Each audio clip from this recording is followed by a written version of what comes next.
যা গন্ধ বেরিয়েছে না, গোবিন্দভোগ চালের খিচুড়ি। মাছ ভাজা বসিয়েছি, খিচুড়ি তো আমার কমপ্লিট হয়ে গেছে, শুধু মাছটা ফ্রাই করা বাকি ছিল, তো এটা এখন হচ্ছে।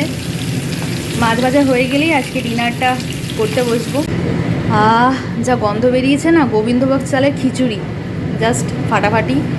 নিজের রান্না নিজে প্রশংসা করতে নেই কখনো। আর আমি আজকে খিচুড়ি রান্না করলাম কারণ আজকে ওয়েদারটা দারুণ, বাইরে বৃষ্টি হচ্ছে, ঠান্ডা ঠান্ডা ওয়েদার, আর রাত্রিবেলা ডিনারে খিচুড়ি, ভাবা যায় ফাটাফাটি। খিচুড়ি খেতে ইচ্ছে হলো তাই খিচুড়ি রান্না করলাম। গতকাল রান্না করেছিলাম চাউমিন, তাও এটা অভিজিতের আবদারে। আর আজকে আমার ইচ্ছে হলো, বাইরে যেহেতু বৃষ্টি পড়ছে, ওয়েদার ভালো, ঠান্ডা ওয়েদার, তার জন্য আজকে খিচুড়ি রান্না করলাম। আর খিচুড়ির সাথে রয়েছে হচ্ছে কাতলা মাছ ভাজা। কাতলা মাছ ভাজা আর খিচুড়ি আজকে আমাদের রাতের ডিনার স্পেশাল। আর এটা তো বন্ধুরা, তোমরা আজকে কি ডিনার করছো অবশ্যই কমেন্ট করে জানিও। তোমাদের দিকে কোথাও বৃষ্টি হচ্ছে? আমাদের এখানে তো বাইরে বৃষ্টি হচ্ছে, তাই জন্য এই খিচুড়ি রান্না করলাম। চলো, আমাদের এখন 10:30 বাজে, একটু পরেই খেতে বসবো।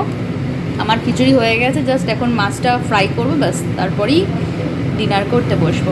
চলো, টাটা।